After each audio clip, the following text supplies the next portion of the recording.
बस एक एहसास रहता है कि तू ही पास रहता है। बस एक एहसास रहता है कि तू ही पास रहता है। इसी एहसास का होकर, इसी एहसास में खोकर मैं अक्सर जागता रहता हूँ, गहरी नींद में सोकर। कभी तो जागता हूँ लेकिन कभी मैं सो भी जाता हूँ।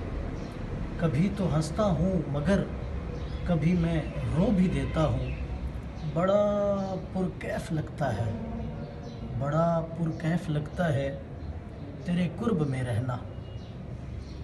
कुर्ब के इस तसव्वुर में, यादों के इस भंवर में सभी मैं काम करता हूँ, सभी मैं काम करता हूँ, सुबह और शाम करता हूँ।